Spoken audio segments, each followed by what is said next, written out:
Fala galera, ligado aqui no canal do BSR, chegando para mais um vídeo. Tema do vídeo agora, dia 8 da Euro. O gol da Holanda foi bem anulado ou mal anulado? Vamos falar sobre isso. A Polônia, primeira seleção eliminada na Euro 2024. Vamos falar sobre isso. Antes de deixar o like, se inscrever no canal, copiar o link do vídeo, espalhar aí nos grupos de WhatsApp, Telegram, que você fala de futebol. E aquela dica para você baixar o app do SofaScore. Melhor aplicativo à disposição para você analisar futebol, estatística de futebol, acompanhar jogos em tempo real. E você baixa o app do SofaScore totalmente de graça no primeiro comentário fixado desse vídeo. Vem aqui no primeiro comentário, lá tem um link, clica no link direto na sua loja de download. Você faz o download do SofaScore e começa a usar de boa, numa tranquilidade danada. Vamos lá! Estou gravando esse vídeo aqui para falar dos jogos de sexta-feira da Euro, quando a gente teve um dia bem movimentado e tivemos o primeiro 0x0 da competição. É isso mesmo, pela primeira vez tivemos um 0x0 no torneio, que foi entre França e Holanda, Holanda e França. Então vou começar falando dos jogos anteriores, até chegar em França e Holanda, que tem um lance muito importante para a gente falar. Eu não vou dizer que é polêmico, porque a arbitragem acertou, e acho que está bem claro que acertou, mas tem uns pontos aqui para a gente falar, que foi o gol anulado do Xavi Simons da Holanda. Começando com o primeiro jogo do dia, a Ucrânia virando para cima da Eslováquia. O time da Eslováquia começou bem o jogo, fez 1x0. É um time que trabalha muito bem quando consegue manter a intensidade lá no alto. Fez 1x0 aos 17 minutos. E aí, nesse período, aparecia muito bem o Lobotka, o volante /meia Lobotka, que comanda muito bem o meio-campo do Napoli, jogando muito bem, marcando, subindo pressão, fazendo a bola girar. Mas o time da Eslováquia cansou um pouco no segundo tempo, diminuiu um pouco do ritmo, não conseguiu manter aquela intensidade do primeiro tempo.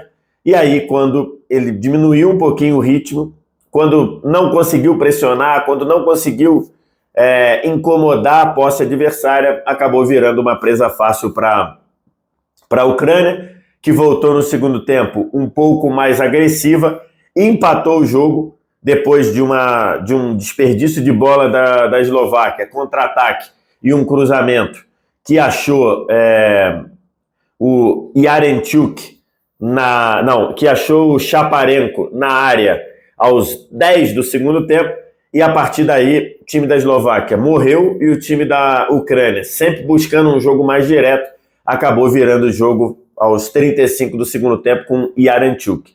Com esse resultado, com essa vitória da Ucrânia no grupo C, quer dizer, no grupo E, a Ucrânia voltou para a briga. Amanhã tem Romênia e Bélgica, às 4 da tarde, e a Ucrânia voltou para a briga. Romênia 3, Ucrânia 3 e Eslováquia com 3 também.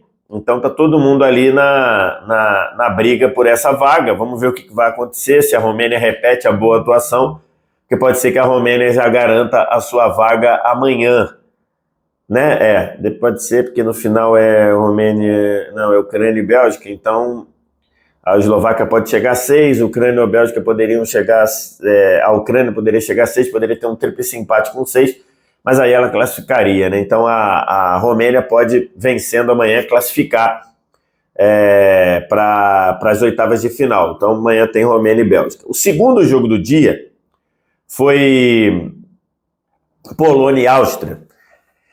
E o que eu falei no vídeo anterior, no vídeo de ontem, sobre a Sérvia, acho que acaba valendo para a Polônia também, né? É incrível como a Polônia chega nessas grandes competições e não consegue produzir praticamente nada, cara. A Polônia tem um ótimo goleiro no Szczęsny, tem um atacante de nível mundial no Lewandowski, mas basicamente ela tem isso. E nos outros setores do time, jogadores que até tem um ou outro tem destaque nos grandes... em ligas importantes, o Zielinski no Napoli, por exemplo, mas no geral, quando eles estão reunidos, eles não conseguem produzir.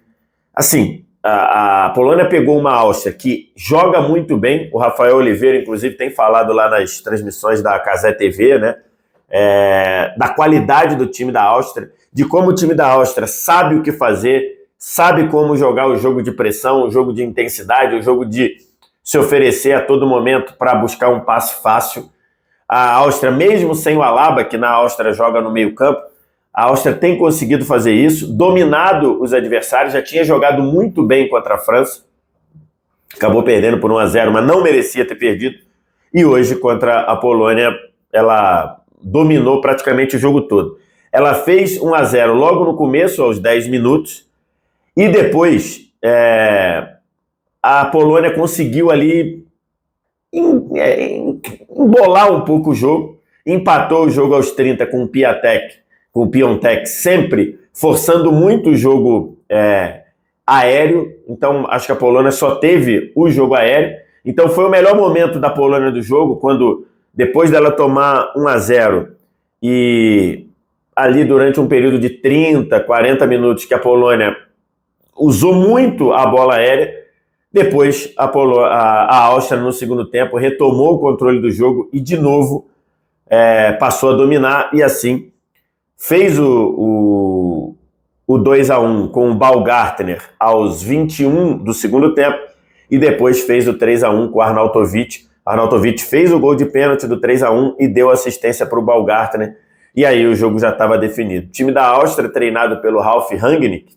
é um time que sabe muito bem das suas limitações e sabe muito bem o que ele quer fazer, o que ele quer de construir, de dominar e de conseguir dominar o adversário no campo de ataque, tocando bola, todo mundo se oferecendo para jogar perto da bola e mesmo limitando, mesmo esbarrando em algumas limitações técnicas individuais, é um time que tem jogado muito bem e venceu muito bem o time da Polônia. A Polônia é a primeira seleção eliminada da Euro 2024.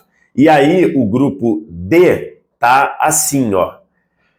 Holanda e França com 4, Áustria com 3 e a Polônia com 0 eliminada. Por que a Polônia está eliminada? Ela pode chegar aos 3 da Áustria. Pode, mas aí perderia para a Áustria no confronto direto, primeiro critério de desempate. Então a Polônia não tem mais chance.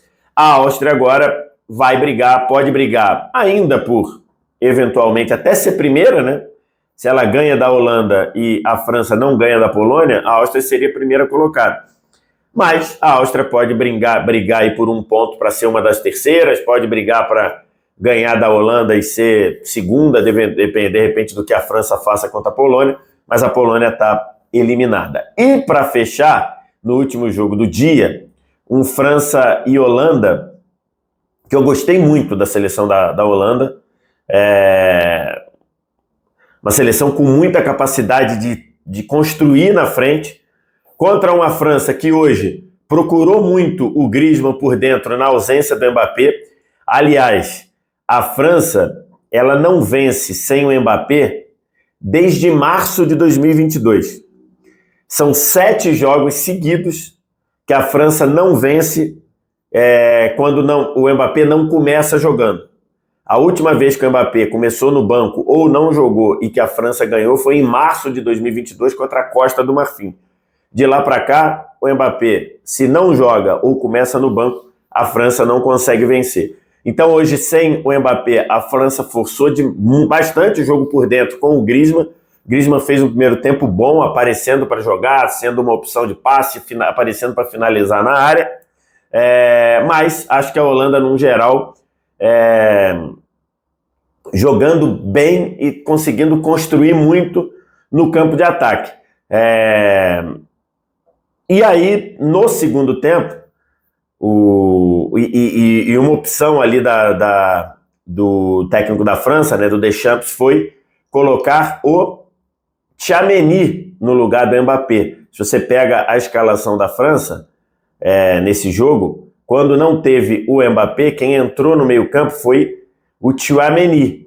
Tchouaméni entrou como um volante do lado do Kanté, Rabiot e Dembélé pelos lados e o Griezmann jogando como um segundo atacante atrás do Marcos Thuram. E isso deu uma encorpada boa para o time da França, que conseguiu bloquear muitas das jogadas da Holanda mesmo por dentro. E aí, no segundo tempo, deixa eu ver aqui a minutagem.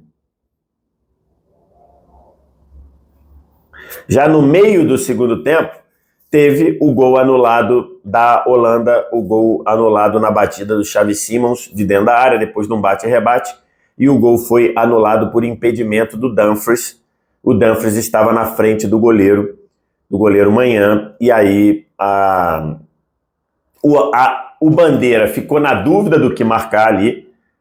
Depois do árbitro ir até o Bandeira para conversar, o nosso Anthony Taylor, o Bandeira decidiu marcar impedimento por uma interferência do Dumfries em posição de impedimento na frente do Manhã. E aí começou aquele bate-boca na internet de que foi gol, não foi gol, o gol foi bem marcado, foi bem anulado e tudo. E aí eu automaticamente fui nesse comentário que está fixado aqui no meu Twitter, que é o comentário que eu deixo fixado, porque eu sei que toda hora aparece esse tipo de lance em jogos. Toda hora esse lance aparece, e aí a gente é obrigado a falar sobre ele, que é gol anulado por interferência de jogador em posição de impedimento. Vou ler o que eu escrevi aqui, tá? E tá aqui. Guardem esse lance para a próxima vez que um gol for anulado por interferência de alguém em posição de impedimento no goleiro. O gol é bem anulado porque está nas orientações atuais. Não importa que o goleiro não chegaria na bola. Não importa. A recomendação é proteger a ação do goleiro e anular. E eu ainda digo, isso acontece também na Europa, na Champions. Não é uma invenção da arbitragem brasileira, quando muitos dizem que quando seu time tem um gol anulado assim.